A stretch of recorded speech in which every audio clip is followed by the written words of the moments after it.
Very good morning to all our Pioneer residents as well as friends of Pioneer who are tuning in live webinar. We are this live from community, one corner in the computer. We pray that all of you joining good I thought good to share the background why and what well monthly series.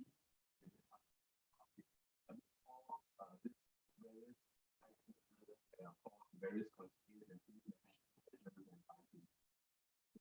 are having this money close to many of our LTA build solar habits, including with SOS earlier this year. And today we have with us Edward, whom you will hear a lot more shortly. But today we pay a special focus in this live webinar on supporting training, and of course this network of caregivers of persons with special needs and disabilities as well. I think they're amongst us. I've been doing a series of house visits across our Pioneer constituency, and I know some of you may have family members with special needs. So very, very important. I think not just in the community, whether in the work, people in the workplace as well, whom you may know, who are caregivers themselves of family members or even relatives with special needs.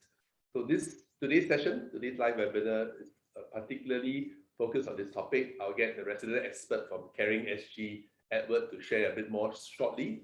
But for those of you tuning in, please help like and share this, this video that you're watching or this live webinar you're watching via our Facebook pages, so that friends, neighbors, and those of you who are, where friends are in the social media space will be able to benefit from this session. And without much ado, again, continue to like and share, and you can actually post your comments. We're going to have Edward to share for the next half hour or so, but we'll take some questions from the audience, and all of you are tuning in. Post it on the comments, lozenges below, and we will try to answer all your questions where possible within the next hour or so. And feel free to shoot your questions along the way. We have a team, a volunteer team, looking at your questions, and we'll try to get them and try to answer them where possible. And also a big thank you to a group of community volunteers who are actually our residents powering this behind the scenes, and making sure this live webinar gets going and it's beamed to you live. So big thank you to them.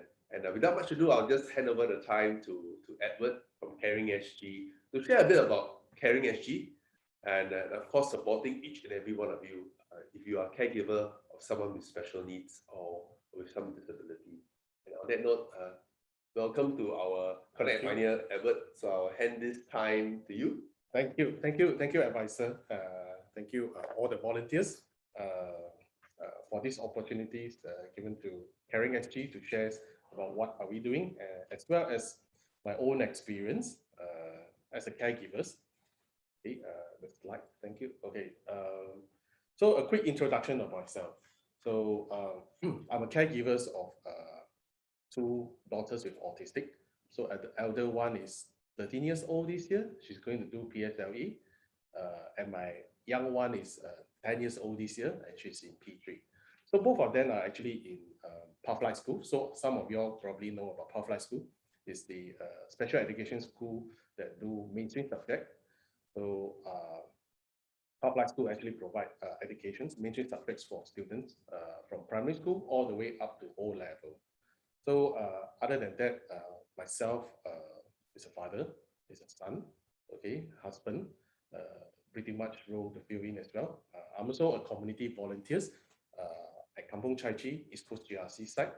Okay, so it's actually on the slide. I don't want to go into very further elaborations. At the same time, I actually quit my PMED jobs about 2 years ago to so that I can spend more time to journey together, especially at the times for my elder daughters, because she entered puberties and she has some emotional issues. So after go through a little bit of therapies, psychologists, it's like roller coaster, like, up and down. It doesn't help much. So that actually prompted me to decided to quit my jobs at the PMAT to spend more time with her. And I actually did something a lot of people felt I'm crazy. I actually become a private hire driver. So I've been private hire drivers for the past 2.5 years until recently I joined Caring SG as a finance and compliance manager. So that's me. So at the same time, I also volunteer with Caring SG as the lead for the Care Connect services. So I'll go a little bit into details about what is Caring SG and what do we do and what kind of services that we provide. All right. So let's move to the next slide. So first, let me just give you a quickly overviews about disability landmark in Singapore. So as you can see, these numbers actually is not plucked from the skies one. This number actually taken from like statistics in stats and also some online studies. So it's actually done by my board chair, Dr. Lim Hong Hui, to compile all this data and we come up with these numbers. All right. So as you can see, there's actually disability actually break into two major parts. So the visible disability and invisible disability. So what is visible disability? So visible disabilities is actually very straightforward. Those with hearing impairment, physical disabilities, or sensory impairment. Those you can see like Down syndromes, okay, on the wheelchairs, cerebral palsies. While invisible disabilities are mainly those who are neuro developmental delayed, like autism, ADHDs, dyslexias. All these they don't actually have a look to show you that they actually disabled. I mean, have this kind of challenges. It's only until when they exhibit certain behaviors, whatever, then it felt that, hey, why is it so? So from the data, you can see visible and invisible total, there is about 350,000 of in Singapore at this moment. So we assume one PWD, person with disability, to one caregiver. Equally, we have 350,000 caregivers as well. So a lot of these caregivers, a lot of times, they are either alone, and until when they need help, then the problem will surface. Because they are no longer in the system, a lot of them, they are like adult PWDs. Once they leave the school, they don't get a job, they will stay at home. And when the caregivers aging, so both of them also have like health issues or whatever. When the problem surface, then they don't know where to get help. And this is one of the reasons why Caring SG was set up by a group of caregivers like myself and Dr. Lim Hong Hui, who is our board chairs. Okay, so let me go into introduce you a bit more about Caring SG. So what is Caring SG? So Caring SG, as you can see, is actually a caregiver-led initiative for special needs caregivers, okay, and the community. So as at June, we are a registered charity already, but not yet IPC. So we are welcome you all to do any donation to us through our website or giving.sg, so that we can provide more to the caregivers. And in Caring SG, we actually provide 3 levels of services. So the first one is called Care Connect. So as its name, Care Connect. Care Connect is actually to get connect with the caregivers, okay, bring them to our network so that we can support them. At the same time, we're also working with the other agencies on the ground, people's like the grassroots, whatever, so that for them, we can also outreach to those who are caregivers who are not in the network, okay, and bring them to us. And at the same time, Care Connects will also conduct events, activities, inclusive events for the caregivers as well as the people with disabilities. So one of the things that we have started so far is webinar, because of the social, the SMN imposed. So we can only do webinars so far. So we have started webinars since April until now. We have covered topics like special needs siblings, we have LPAs, wills and deputyships. Last night we have when we covered topics like vaccinations, and we also have topics like how fathers can play an important role in the special needs caregiving. So when physical resume, there will be more events coming up, working together with the relevant grassroots, respite activities, inclusive events. All right, so this is what Care Connect about. And with the Care Connect, we also supported by this called Caregivers Alliance Network, so-called CAN. We have about 20 different kind of support groups in this Caregivers Alliance Network. We have support groups for autism, we have support groups for ADHDs, for rare disease disorders, cerebral palsy. So it's basically across disability and across ages. All right. Then the next level of service that we provide is called Care Buddy. So this is basically when the caregivers join our Caring SG members, they identified that they probably need some help to someone to buddy them to journey this. So this, for example, like those new caregivers, okay, when their child are newly diagnosed, they don't know how to navigate services, what to do, where to find services. So the Care Buddy will move in to buddy with these caregivers for a period of 6 months. And we got funding for this. So that's why this service actually FOC, all right, at this point of time, okay? And of course, the next one where we are still working on is actually Care Well, where we have health professionals, volunteers to come in to assess the need that the caregiver or the PW needs and connect them to the correct services that they required. Right?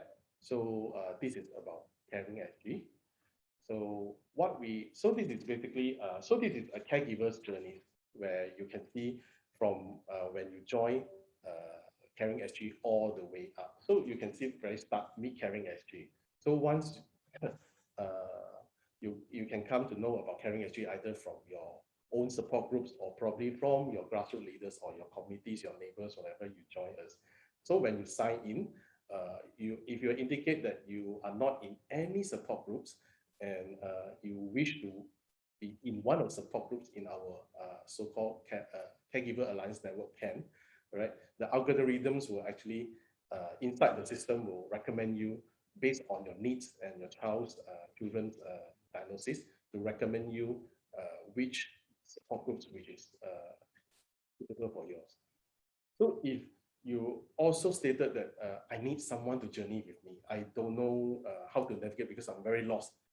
I have a new child who are newly diagnosed autism. I don't know about what is autism and I don't know what to do about it and how to get help and how to help my children. So there, it actually will triggers Care Buddy. So the Care Buddy will have a teams to come in to actually access your need. Okay, they'll find the areas, what do you actually need help, whatever. Then they'll try to find a match vendors, so-called Care Buddy, to come in to journey with you for a period of 6 months. Of course, from there, throughout our life cycles, I mean, if the Care Connect volunteers or the care buddies, they discover that actually the caregivers of PW themselves, they need some so-called help in kind of therapy and they don't know how to do about it. This is where the carer will move in to assess what is their actual needs and link them to the correct services. All right.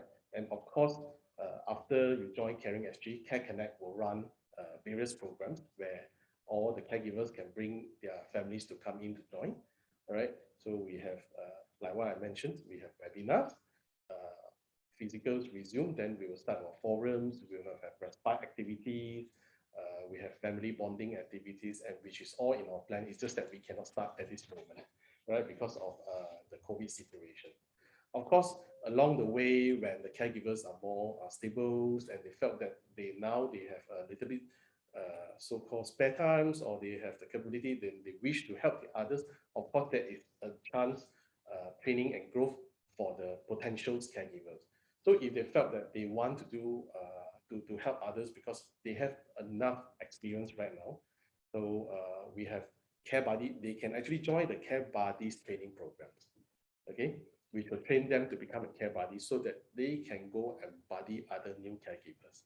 So this is basically the whole life cycles, caregivers journey after they join Caring SG. And of course, under Care Connect, like one mentions, when we do activities, do outreach together with the grassroots or the communities, a lot of time these communities, volunteer or grassroots, they don't really have specific knowledge and how to communicate or engage with the special need family. So under Care Connect, we have this program called caregi training programs, where we will train the grassroots and community volunteers to equip them with the necessary skills and knowledge so that they know how to engage with the family with special need on the ground. Right? So, so some of the things that so this is basically what we have done so far. Caring actually have done so far. Like what I mentioned, the first one is actually the webinar. So we have big webinar every month. So we have listed out one whole year of topics that we're going to run. Of course, every now and then when there's current issues that we need to address, like the vaccinations for the special need people with disability. So we'll bring these topics and start a webinar for this, which we did last night. So for last night webinar, we have about 50 caregivers who joined, and our usual money webinar, we have about 80 to 100 participants at any point of time, right? And at the same time, we also try to find out what is actually the real needs at on the grounds by the caregivers. So we actually done a surveys to advocate a better vaccination program for the special families, because a lot of time all these people with disabilities, for example, they actually very scared of needles. When they saw the needles, okay, they will actually run away. So just quote you an example that time when my elder daughter, she done her vaccination in the school. So the school actually done a very good job, work together with HPB. The staff are very calm. Okay, even they dealt with some students, they shout and just dash out from the hall. They'll very calmly go out and calm down the children and bring them back to the vaccination center, even though they have to try like 2 times, 3 times, 4 times. But yeah, so these surveys actually to find out what is actually needs of the caregiver. If the children are very resistant, so that's why we see whether the agency can bring the vaccination to the home for the PWDs and the family as well. And of course, we have also came out, you can see the infographics down there, okay? This is the resources that we came out after the quarantines of special needs, a few special needs together with their family. So one of the famous one is where these ladies, where the brothers is a Mines Homes resident, and this her brother actually contacted with COVID-19. So they have to actually go to the quarantine facilities to do quarantine. But because of Mines, they have intellectual disability IDs. So the sister who is a caregiver actually requests to quarantine together with the brothers. But I think there is some miscommunication, and also because of first time happens, I think, so they don't know what to do and what to prepare. So we actually talked to these caregivers, and as well as other caregivers who their children went for quarantine. So we come up with these infographics, okay, to share that, okay, survival tip for the caregiver. So what you're going to do when you receive a quarantine orders for your children. So 10 things that you need to prepare. So we actually come up with that list, and what do you need to do? Okay, what do you need to pack? And you have to actually go and inform the relevant agency, people like Cisco who come to fetch you, MOH, that kind of thing. So the phone numbers are all inside there. And we also understand that when caregivers, when they go into the quarantine facilities, they actually so-called trapped inside a small living room. So we actually give them some number as well. If you feel depressed and you cannot handle whatever, this is the number that you can call. Okay, we will try to support you from emotionally, or you really cannot cope, then there is some numbers for you to call to seek for help, or you need someone just want to listen out to your frustration to vent out. We also have a number for you to call. Then we try to tag someone for you during this period of quarantine. So these are all actually in this. Let me see. Oh yeah. So in this infographic, and you can find the actually full infographic on our website as well as our Facebook page as well. So it's called caring.sg. All right. So that's it about Caring SG, and I will encourage the residents of Pioneers, okay, or whoever's whoever's listening to this, who have special needs children or PWD at your home, welcome you all to join us. Okay, just join us as a member with the FOD so that you can keep updated to our upcoming events or also webinar at the moment. Our webinars, all these are only for members because we are receiving funding, so we have to account for it. So please bear with us. Just sign in with FOC anyway, and once the notifications for next webinar come up, you can just sign in, right? Then we will send the Zoom link to yours nearer to the webinar dates. All right. So next one, I'm going to share a little bit about myself.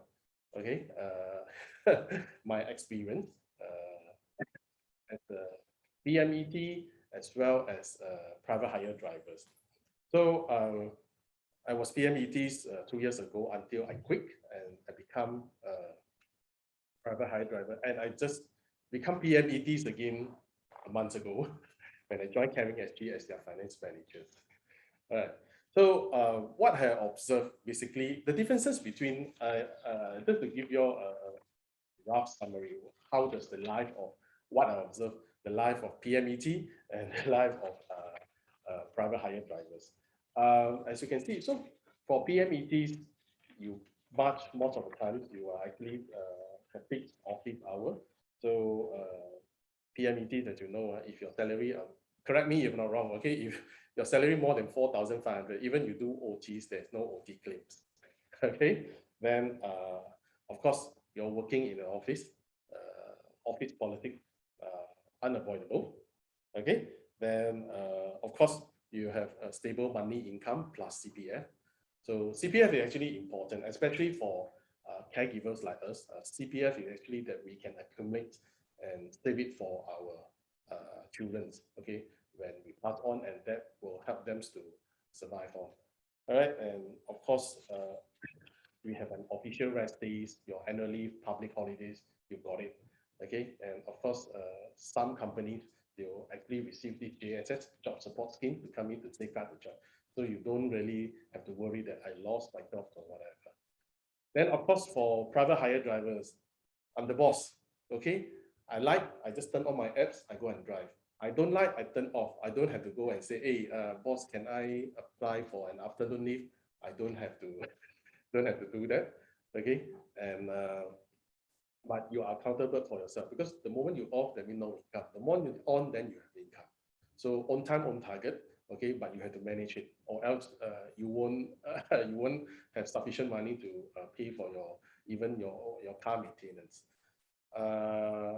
So in office, you have office politics. Sorry, I used the word ugly passengers. Actually, it's tough passengers. So this is basically, some of you may not know. So for private hires, there are regulations bound on us and certain things that we cannot do.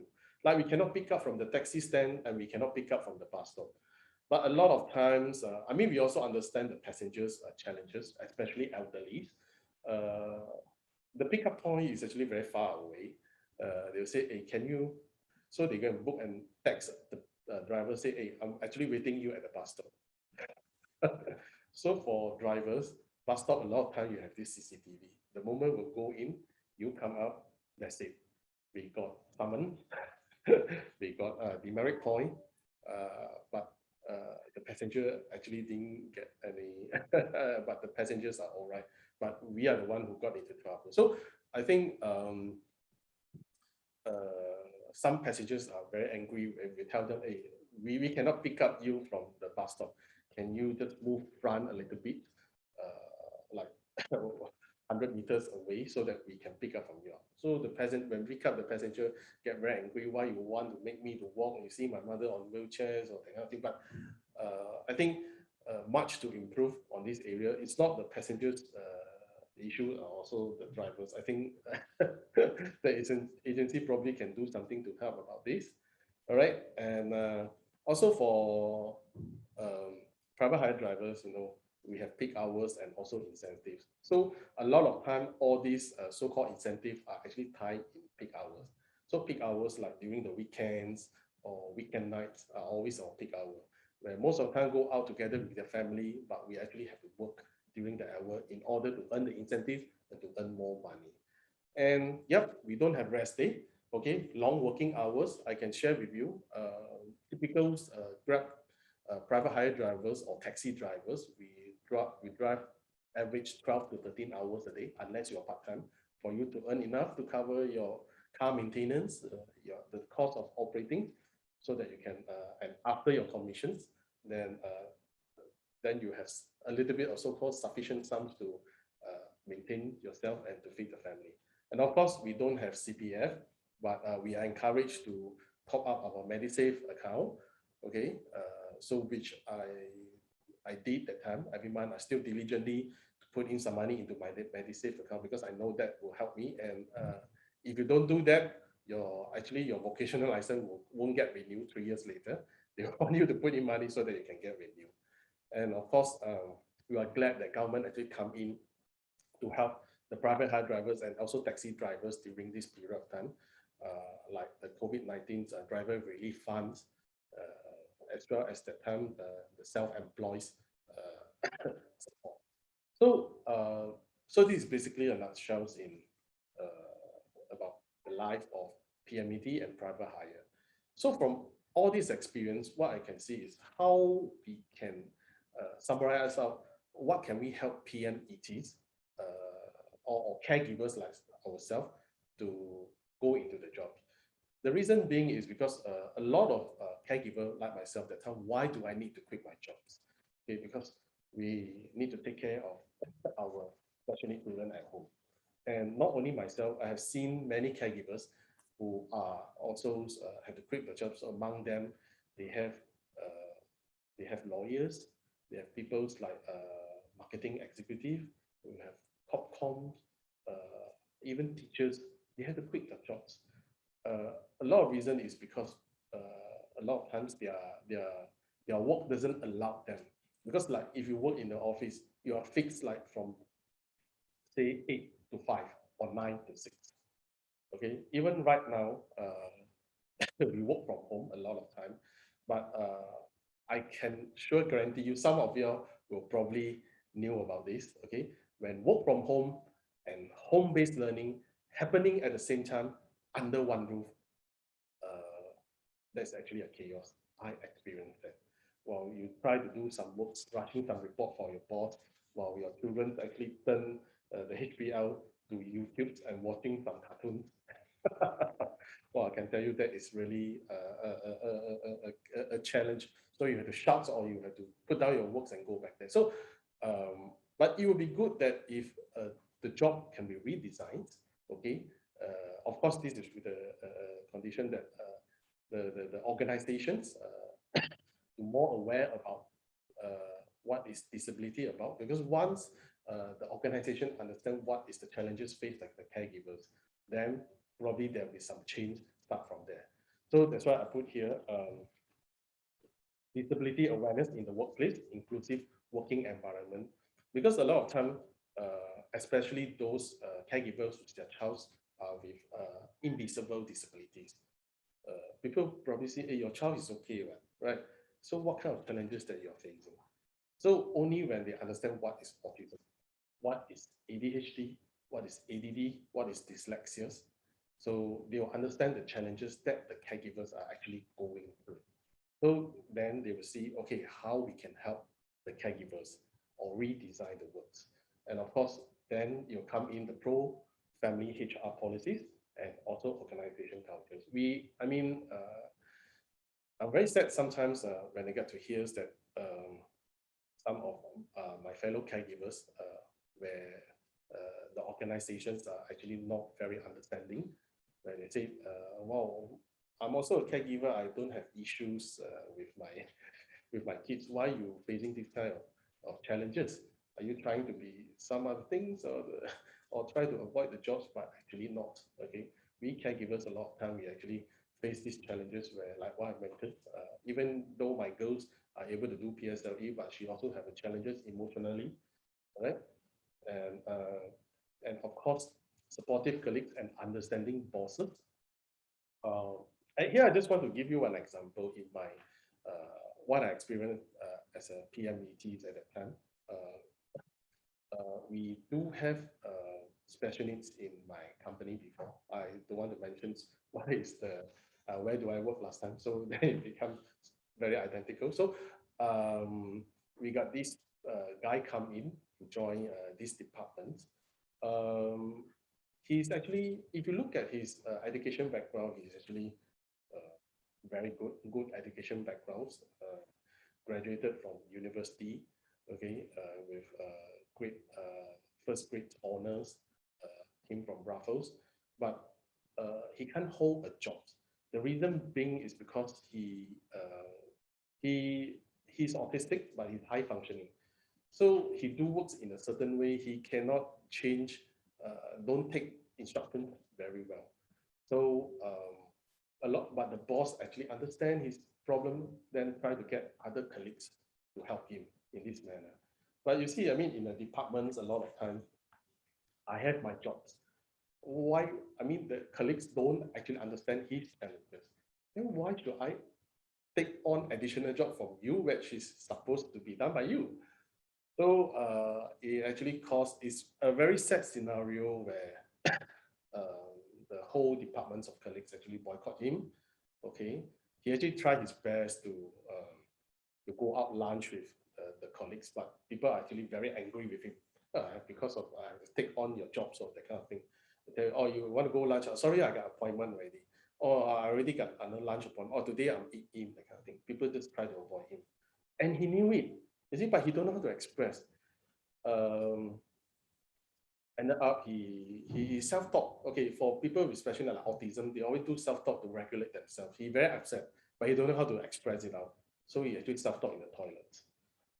I realized this, so I confirmed with the HOD that he is actually got autism, and I actually go out lunch with him. But very bad. I mean, very sad that he actually don't able to hold on to the job. He quit in about 2 months after staying with the company for 2 months. But very happy that 8 months later, I actually saw him in my girls' school. Okay, he actually joined the schools department, which is a better environment. Yeah, so I mean, for organization, if the colleagues are more understanding about his challenges, and the organization can redesign the so-called the jobs, okay, probably he will able to stay on to earn his own living and become independent by himself. And the other thing probably the organizations can do is to have some disabilities awareness workshops for the organizations, for all the staff to understand what are the challenges that faced by these people with disability or caregiver with disabilities. I want to quote you another example. So after I quit my PMD jobs, so I become a private hire driver. And at the same time, I also share, not shares, helping a social enterprise, which is set up by parents of special needs also to do delivery. So the name of this organization just help them to do a little bit promote that. It's called Crunchy Teeth. So it's a social enterprise set up by 4 mothers with special needs children. and they do trainings for the for the adult with autism, special needs. Train them to do bakeries, from rolling doughs, making cakes, that kind of things, and they sell all these bakeries or cakes, right? So when circuit breaker comes, okay, they also change their business model from delivering. So I start delivering with them uh, since then. So along my way, so we have not only myself, we try to bring in other caregivers within the community to do delivering as well. So happened that one of the caregivers, he himself is also within the spectrums. That means with autism, but it's a high functioning type.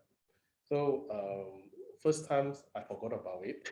Okay, I actually shared with him that okay, this is all you need to deliver. So it actually took him a little bit while to deliver all those packages. Then I realized that oh yeah, I think to help him to do more better, I actually go and tag all the deliveries in according to the list. So I actually help to list out the okay, which one we should go first, the delivery route, 1, 2, 3 until 10. Then I start to tag all these packages into 1 to 10. So when this caregiver came, I just passed to this caregiver and say, okay, this is the list. So you start from number 1. Okay, so number 1, you go to where? Number 1, probably you go to Pioneer. Number 2, you go to Jurong West, then slowly you move all the way, then go to Woodlands, come down, then go back to the east side. So you just follow this 1, 2, 3. So every time when you finish, you just put tick. So that means you have delivered. And for that 10 packages, he managed to finish like within 2.5 to 3 hours, which is at our standard. So you see, if you redesign your works, okay, to suit them, I think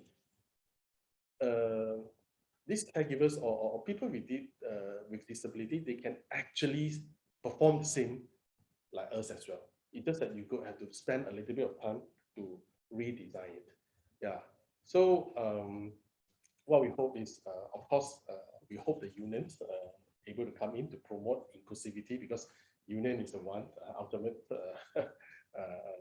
body to help this, and to promote flexi working hour, job redesigning, and yeah, and also at here, want to reach out to the pioneer community as well, to the grassroots and also the community volunteers. If you're ready, okay, we are happy to reach out to you all. Probably start with some inclusive event or even caregiving trainings, okay, for your so that you all can better reach out to the families with special needs in your community. So this will be my last slide example of how we can support special need caregivers, like one mentions, or at the community side to train the community's volunteers. Then we can start to do inclusive events together. Then we can have inclusive neighbors, and of course, not to forget at the workplace as well, because we're talking about PMETs. Okay, so I hope more organizations, with the help of unions, okay, we hope to promote inclusive disability awareness as part of the HR and the union knowledge, so everybody know about it, and promote pro-family HR policies like flexi working arrangement and so on. So that's all about my sharing. Thank you very much for the opportunity. So, yep. Yeah, thanks, Edward. Thanks very much for your sharing.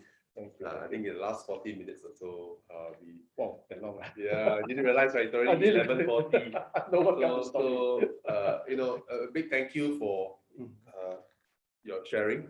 Particularly, I think it's particularly important because I think this whole issue of caregivers and not just the mental well-being for the special needs of disabled family member, as well as the caregiver, very, very important. The different challenges, and thanks for being so honest for sharing your life and your family and the different people you met as part of your work in Caring SG, and many of you who are tuning in, continue to put your questions. I see a long list of questions already. Prior to today's Connect Finance webinar, there were already quite a number of questions from our residents who have dropped into our Dropbox, and of course thanks for your comments. Behind the scenes I was trying to answer some of the questions that came up along the way and watching my Facebook pages. So if you have following us on this webinar, please continue to like and share. We'll leave it on our social media pages so that some of you who are unable to join us live will be able to view it later on. I think some useful information there. I thought I'd just segue to the questions, because there are quite a number of questions. Okay. For Edward, we only have 15 minutes, so quite a bit. But maybe Edward, for those who may be just tuning in for the benefit of, maybe just a quick summary or 2-3 points on what kind of quick immediate assistance is available for special needs caregivers. There's one question from Fanny. So what? Okay, two quick points. 2 quick points. I think for the caregiver sides, there's actually now I can think of is actually from the financial side. Also, for all the caregivers with special needs children, you are actually available to this thing called CTG, Caregivers Training Grants. So it's like 200 per year. So it allocates to you. If you don't use it, it will lapse. That's all. Per year means every year you can get it. Every year you can get it. So you just have to go to those CTG approved courses. So the easiest one actually is go to this Autism Resource Center. They actually conducted a lot of courses, which you can use this CTG to offset the cost fee. So that is very important, because a lot of time, like as a caregiver, a very new caregivers, you don't know what to do. Okay, so a good one like autism. So what is autism? How do I help my children with autism? So they actually have course with this ARC, Autism Resource Center, and you can utilize this so-called CTG, caregiver training gun, to offset the cost fee. And it's not just the different forms of needs and disabilities. For example, I think those who have family members who have, for example, dementia or even other needs can actually tap on this CTG. Yes. So it's for the caregivers. So with disabilities, whatever, you can use it to upgrade yourself so that you are better equipped with the knowledge and the skills to not only manage to help your loved one. So sometimes when you do bed transfer, certain types of symptoms, you're better aware and equipped. I know of friends have gone through and tapped on this grant, and they well equipped with the basic knowledge. We're not making everyone expert, but at least have the basic knowledge. So that's one key takeaway. What about support groups? I know Caring SG does quite a bit. Support group, I'm going to sell you again. Join Caring SG. Yeah, so you heard Edward, so do join Caring SG. I think Caring SG has been going on quite an evangelistic run in the last year or so, bringing all the various networks together. I think we need to be a village to strengthen this kampong spirit, look out for one another. I think nothing beats mutual support. And I just want to emphasize that Caring SG is not about us; it's about your as a caregivers, so that we can come together, support each other in this journey.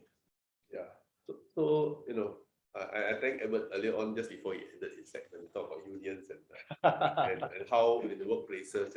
I come from NTUC and the labour movement, so I can share a bit about that. I think I'm glad to share. Maybe we've been pushing very, very hard and lobbying for flexible work arrangements and workplaces for the longest. But I think what has happened in the last 1.5 years has kind of changed a lot of mindset, particularly of businesses, employers. Well, in a way, I say the silver lining of this entire pandemic is I think employers start to realize that actually flexible arrangements is workable, is feasible, it's possible, and scalable as well. So I think what we're seeing on the ground is more and more companies a bit more open to it. Well, maybe by choice or by no choice, they're doing it. But that also helps. But also it brings along its attendant challenges. Working from home, or sometimes now working from anywhere, may not be a bliss for some. Maybe space constraints, or maybe it's a multi-generational home, and having to work and look after family members and those who are caregivers yourselves may be challenging. So I think we've been surfacing that and of course looking at various ways. I think there are various strategies. Many companies, businesses, even consultancies are advising companies how to pivot, transform their workplaces, and have sort of a hybrid arrangement. Because I think this entire safe management and various challenges will be the next normal. So I think it's very, very important to see what fits for your organization. It can be a large organization, medium-sized, small, or even micro enterprise, or even some of you who are freelance and self-employed. Different strokes for different folks. So see what best accommodate your needs and workable. I think do have a conversation. I think if for employers, or some of you are employers or bosses out there or tuning in, I think important to make a workplace flexible moving ahead. I think flexibility is the keyword. I don't think we can go fully work from home for anywhere because some of you are in essential services. You need to be on site with co-workers, with customers, with clients. But I think it's a lot of possibilities and a lot of arrangements and a lot of technology and the use of various digital tech devices to make it possible for your workplace and customizable to your various businesses. So that's one. So I appeal to employers out there and especially HR practitioners out there. Yeah, I just found out there are 40,000 HR practitioners in Singapore. So very, very important. If this gets to you, do come up with arrangements because you never know. I think good to have critical conversations with your employees because many of them may be caregivers. Caregivers are elderly with disabilities, elderly with different challenges. For example, like dementia or Parkinson's or Alzheimer's.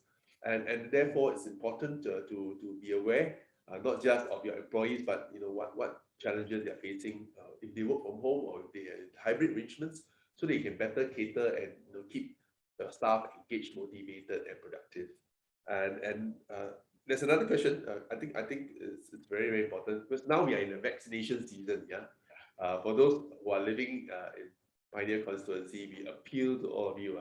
At the heart of Pioneer constituency, you have 3 spots where you can get your vaccination done. At Pioneer Polyclinic is just nearby, and of course in Nanyang CC as well as in Taman Jurong. And now we have mobile vaccination centers. Today, in fact, it's the last day for this mobile vaccination center which we have set up at Block 664D.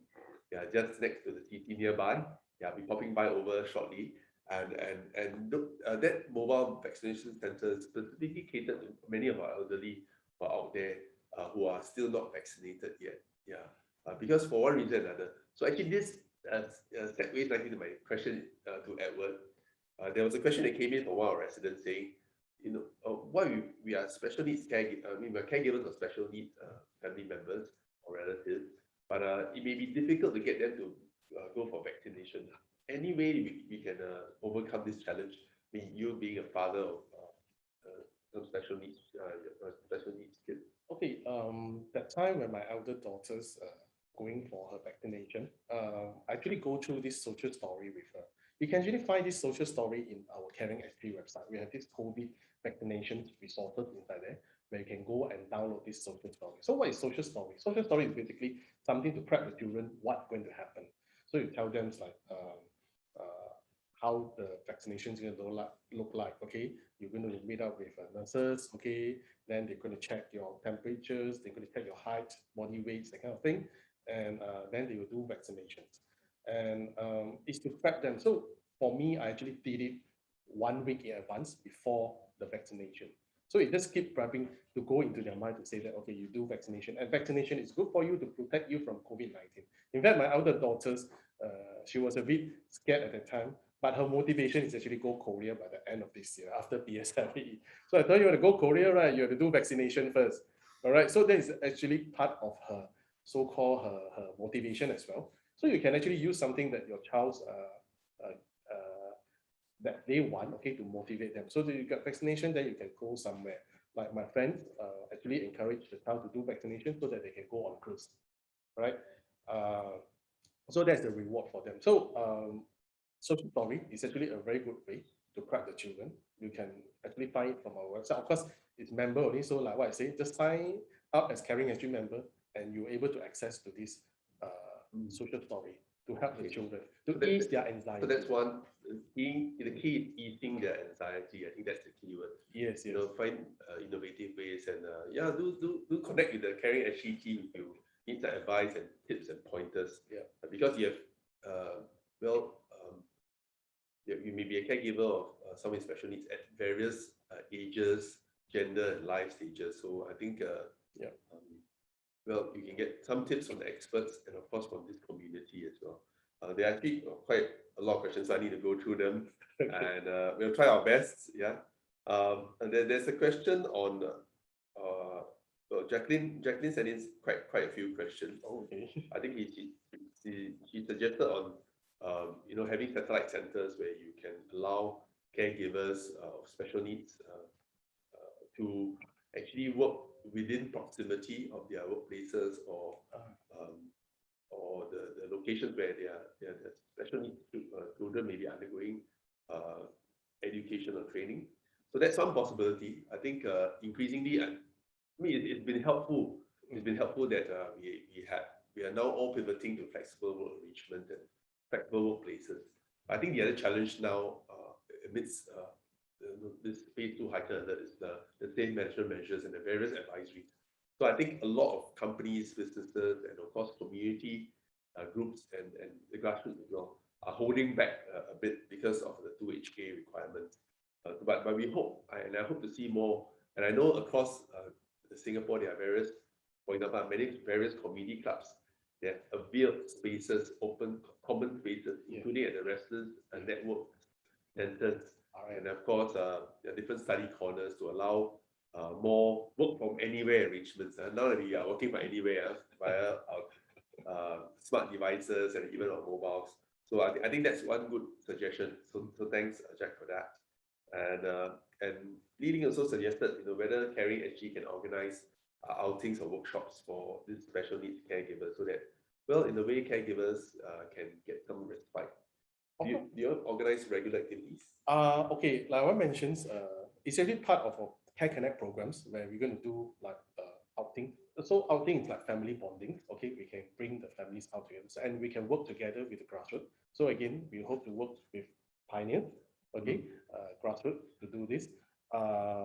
But because of the restrictions now, everything is only understand. Yeah, I mean, all of us have various advisories to comply with. Yes. But of course, no problem. Bookshops, outings, it can be done. Yeah. So thanks for that. So look out for them.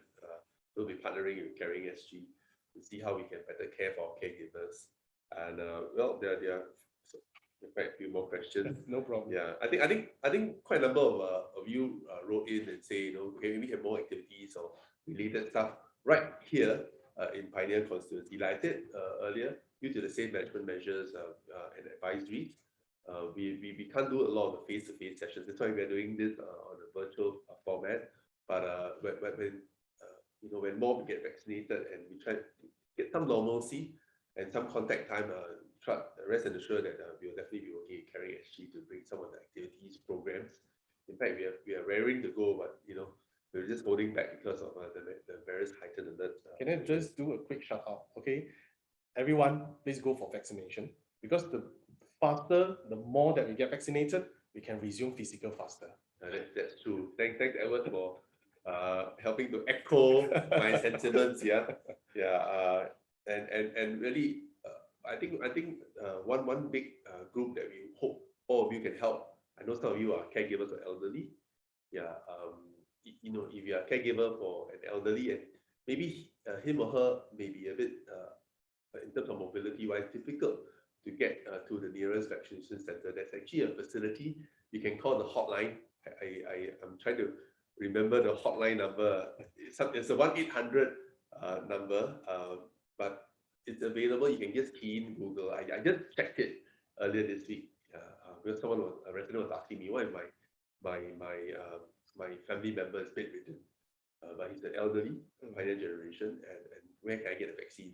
Hey, don't worry, you can actually call and AIC together with the Silver Generation Office will arrange for someone to come to your premises. So if you're generally unable to move or immobile, you can call the hotline and they will touch base with you to arrange for one of the healthcare professionals to come to your home to administer the vaccine for your elderly that's at home, to bedridden or for various mobility challenges. So that's something.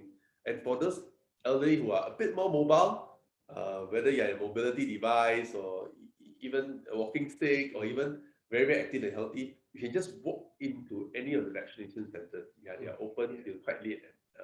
And I know because I just brought my son for vaccination last week for their second dose, and they are open to like 9 o'clock. Yeah, most of them, most centers. Yeah. So you can actually just walk in.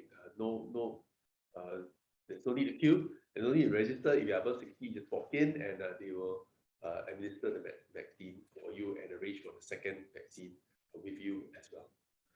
And maybe we will take probably 1, 2 more last few questions.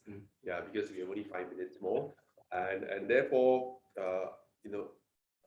this question about I have a lot of high functioning special needs friends or family. Many of them are very talented in different fields, in sports, into academia, but they are not able to hold jobs and in the end up just staying at home after all their endeavors. So how can we, as a community, support them? Yeah. So this is what I have shared, like what I have shared just now, in my previous job as a PMET, where my these ex-colleagues, he had challenges. So I always felt to do this, you actually have to go back to the roots of it. You have to create awareness in the organization and promote the awareness in the organizations, and as well with the help, with the help of the unions, okay, we can work together to come up with more pro-families policy, like flexible working arrangement, that kind of thing, and probably also some job redesigning to make the works, which is and that's the keyword. Yeah. Besides flexible arrangements, which is now actually quite pervasive, it's really job redesign, and I think it's the will and the tenacity of employers and businesses to see how they pivot. But I'm glad to share. I mean, personally, having engaged many of these micro SMEs and SMEs, particularly the F&B space, I think they are increasingly more embracing, more inclusive, and in any case, I mean, Singapore, in terms of our local workforce, is getting smaller and smaller. Yes. We have an aging workforce. One in four, less than a decade's time, 1 in 4 people 65, and we have unfortunately very low fertility rates, 1.14, and therefore we are burning candles at both ends, and therefore everyone matters. Everyone matters. So whether high functioning, we will find ways. I think as a society, as a community, as tripartite partners, government, unions, as well as employers, we probably have to find ways to redesign the job, and to see what areas, because some of them can be very high functioning, but some may be strong in there's certain skills or certain innate ability. So it's how to harness that to the maximum advantage, for each and every. I'm sure everyone they do the special abilities and gifts. So I think the challenge is how to find that the sweet spot. Yep. It's still a long way, but we just have to start it somewhere, okay, to see how we do it. I mean, like I'm not the boss, but I'm helping to do delivery at the time. I also do some job redesigning. So sometimes it's just that you see what is your strength and you just go along that way and you change it up. But ultimately, the objective is still to get the job done. Yeah, so they can still finish the job. It's just that in a different way, you have to redesign in a way where they are more comfortable. Yeah. And I also know many organizations are doing this in a very concerted manner. I know Mind, for example, is doing to help those who are able to have a bit more functioning skills, to be able to have some form of employment and meaningful work. BizLink as well does quite good work. I know Kelvin and team at Mind are doing great work. Li Mei and her team in BizLink is doing great work as well, and as well the SG Enable team. Oh yeah. And if you've not gone to the SG Enable village, it's at Bukit Merah, Red Hill. I'm familiar with the place because it used to be E2I, and then now it's SG Enabling. It's there, and they showcase some of the things that they're doing there. And it's really meaningful stuff. And if you need to seek help and you need support in job redesign, there are actually fundings available. Correct. So do visit Enabling Village, like what Patrick has said, at Bukit Merah. They actually have NTUC FairPrice inside there, and there's also a inclusive F&B restaurant called Professor Braun inside there as well, which is run by people with autism. So they have been trained to serve you food. I can tell you the foods are nice and value for money. I went to have coffee there. Not too long ago. It was a latte art, Oh yeah. and had brownies there as well. And it was done by one of the residents living in Jurong West. He recognized me, so he said, "Hey, hi, Mr. Tay. You were so nice to see him, actively engaged. Despite the fact of his difficult challenges that he had, but doing really meaningful stuff. So and it's like what Albert said, food is quite good. So do check it out. Support them. Yeah. And we are coming to the end of our sessions. Oh, And so very fast. we just hit past 1 minute past noon. So I think I'll try to bring this session to a close. But I thought few things which I hope to share everyone before we close today's session.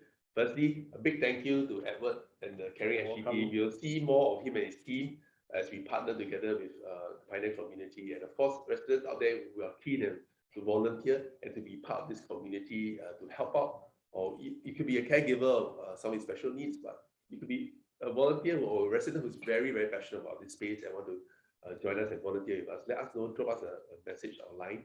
And so a big thank you, Edward. Thank you. Yeah. Send my regards, and thank you for doing great work in the past 2 years. And of course, this is a very meaningful space.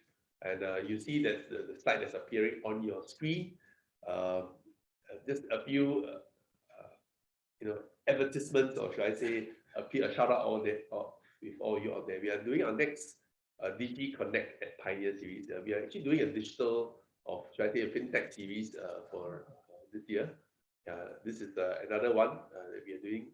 We had a financial literacy 101 just a short while ago, and we're doing the next one on digital payments. So look out for that and tune in with us. We've gotten 3 very, very special guests. I had Janet, who is very, very active in this space in digital transformation. She's from UOB. And of course, we have Wani is from PwC, and she's doing great work in the fintech space. And finally, we got a special guest also from GrabPay. And then I hope I'm trying to nudge him to share you some findings about some of the consumption patterns of our Pioneer residents, and you'll be shocked to see some of these findings. So seeing how willing he is to share more information on that. And of course, let's fly our flag. Yeah, it's just National Day, less than 9 days away. Do fly our national flag. If you don't have a national flag, do come by the Frontier Community Club, and they'll get one free of charge, only for Pioneer residents. Yeah, only for Pioneer residents. Yeah, just give us a short glimpse of your address. If you are living in Pioneer, you can get one free national flag, so they can fly our flag during this National Day month in August. Likewise, if you have, if you already have a flag, just bring it in so that we can trade in your so-called flag, which could be tattered, torn, or could be discolored. Bring it in. We'll exchange a new one for you so that we can recycle that. Yeah, and finally, on this note, before we end the session, I think we have a feedback. We hope to get all